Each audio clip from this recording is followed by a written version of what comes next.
Here, so let me ask you something. Do you feel like you've done all the right things and you're still getting inconsistent results? I hear you. I'm sure you've taken all the classes. I'm sure you're watching videos much like this from all my all my coaching friends out there, and I'm sure you've gotten the tools set up, right? There's hundreds of tools to pick from, and yet you're still getting inconsistent results. Some months are good, some months aren't so bad. And, we could blame it on the seasonality of our business. We could blame it on a lot of things. But I know no matter what we do, we're still trying to figure out, and it's making us wonder why, right? It's making us sitting there going, do I need to work harder? Do I just need to get better leads? Do I need to find better systems? And all those may be a big maybe, right? It's not necessarily that those are wrong things to look at. Probably instinctively, they're probably not the right thing to look at first.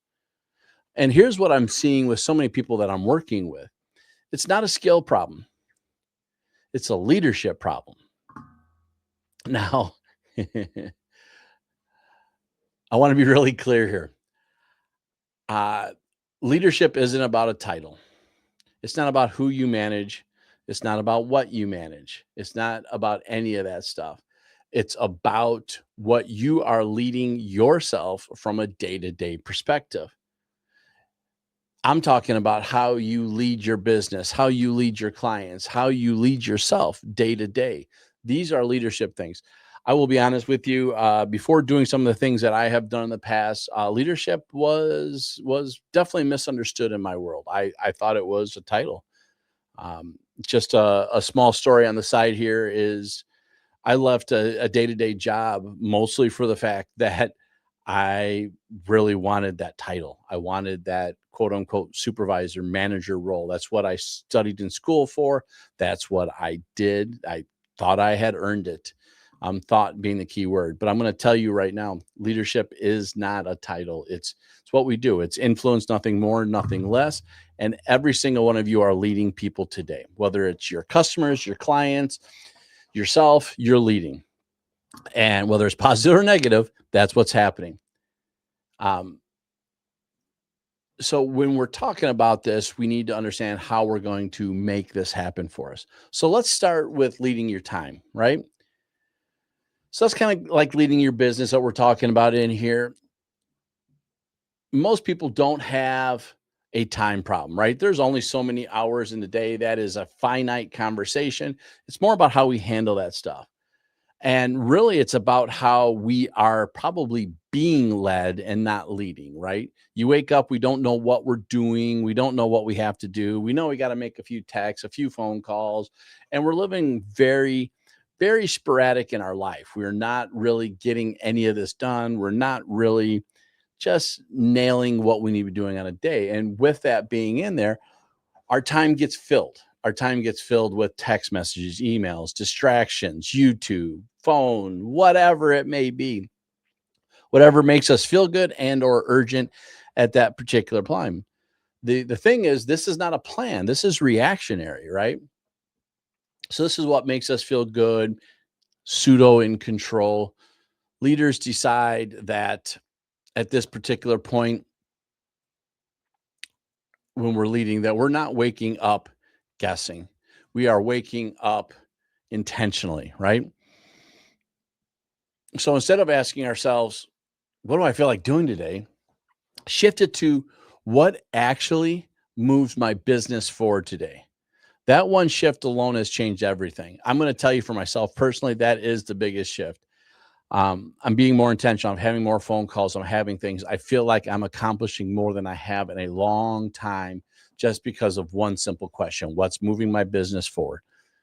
If it doesn't move the business forward, I'm either um, uh, pushing it aside, or I'm leveraging something else or someone else to do it. AI, we'll talk about a little bit later, has been one of those things that's definitely helped me get a lot of this done.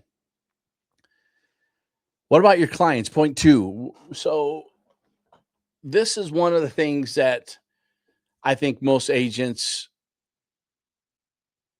kind of miss because it shows up on the deals, and it's where we get our pay, it's where we get our money.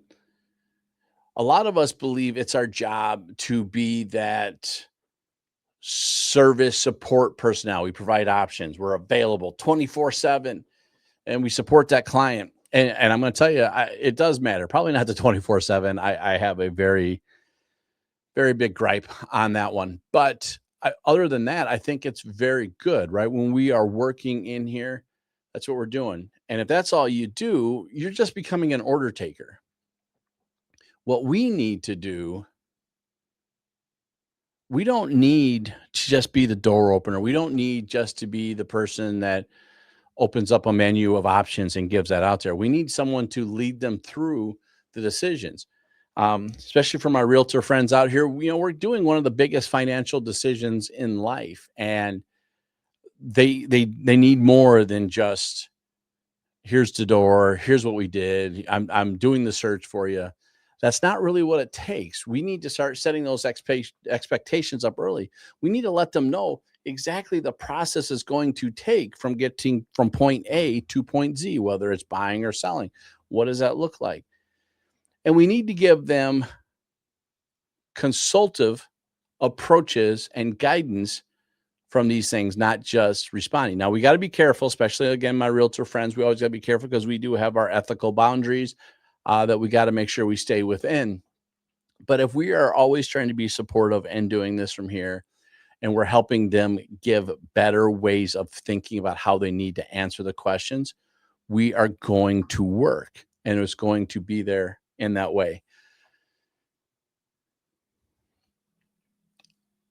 So one of the examples I guess I'm going to give you is this. When I was doing short sales, distressed properties, I always just kind of laughed when a seller or a buyer would come up to me because I would walk them through the process. I would tell them step for step what was going to happen. I would tell them about halfway through, you're going to be very frustrated with me because we're not getting any communication. It was kind of the nature of the beast in the short sale market. That was very, very frustrating. I said, but towards the end, you're going to have to rush. I'll be there. I'm going to help you through. I'm going to guide you through these processes. You're going to have your little shoebox of information on the side always ready and going forward, right? I gave the whole process. And I always showed them how to think about it and why you had to think about it this way, because I needed them to understand that this wasn't me being a pain. This was the process that was going to make this successful and as painless as I could. And I always laugh because every time we got to the closing table, two things would always be said. One, thank you. If you wouldn't have shared with what you shared, I would have been way more anxious than I was. And two, you're always right. About halfway through, we were very frustrated with you, but it wasn't you because you warned us ahead of time. It was the process.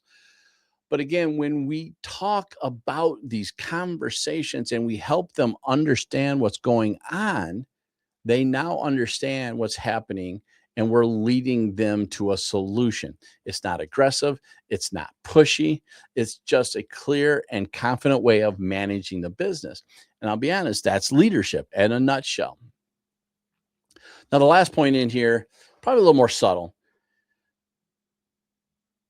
but it's a big reason why I think business always feels so inconsistent, especially for my entrepreneurial friends out there. A lot of agents are constantly second guessing themselves, switching strategies too fast, and chasing new ideas. Um, you got to be able to shift, right? There's no doubt about that, and you got to be able to move and adjust as time goes. But when you are looking for a crutch versus a tool, we have a problem. And again, just as a reminder, we've talked about this before. A tool is a solution that comes in place and solves a problem, solves a weaknesses, solves a gap in your business. A crutch is something that you think you need that makes you feel good for half a hot second, and then you're done, right? It doesn't do anything for you. It's not strengthening you. It's not improving you. So, ideas are like new CRMs, new scripts, or new marketing plans, and they help, right? They help that intermediate serotonin fix where you feel not serotonin, either way, the new fix that makes you feel good in place, and it will help you, feel good, but it's not going to be productive. While it may feel productive, it's not going to be productive in your life. So what I want you to think about is what are we going to do to help make better decisions, and how are we going to stick through it when the results seem good. Now, again, you always got to ask critical questions so you know when you have to shift, but shifting just when things get bad doesn't always make it right. More often than not, it usually makes it wrong. So let's start asking ourselves really critical questions. Um, is this something I need, or is this something I think I need? What problem does it solve? Can it be solved another way? Is there another solution to getting it done? Right? These are just simple questions you can start asking yourself on a very consistent basis, and it's going to help you grow. And it'll help you build that momentum because you don't have to shift and relearn.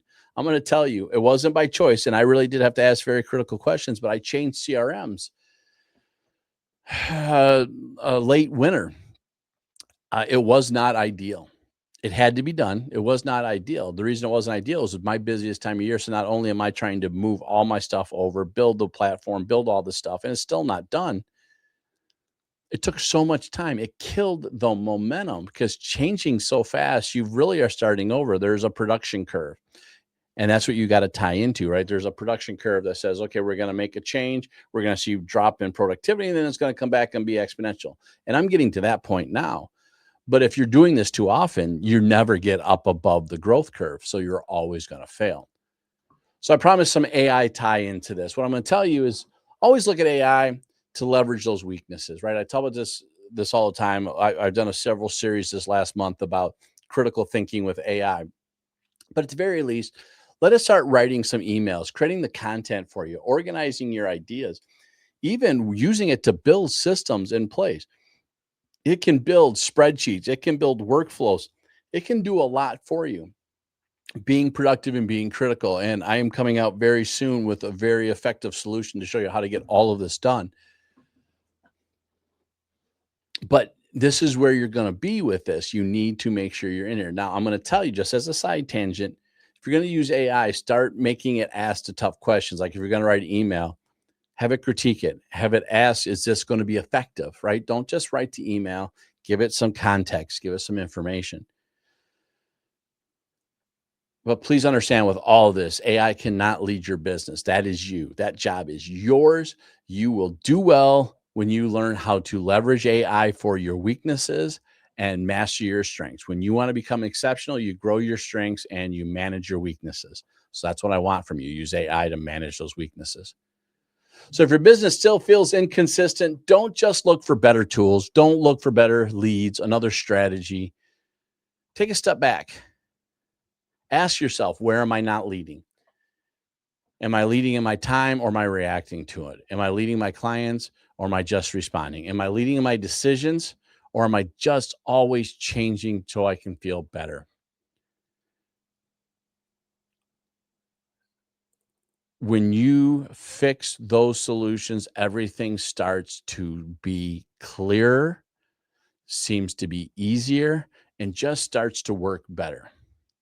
I hope this worked for you. We're going to see a lot more of this month. If this did hit for you, let me know. Hit the like, hit the subscribe button, hit the bell, or whatever you do, whatever platform you're seeing this on. Also in the comments, tell me how you're feeling right now. It's at that critical time. We're starting to get busy. I want to see what you're doing and tell me how you are growing your business a little more consistently. I'd love to hear what you're doing. We'll see you on the next video.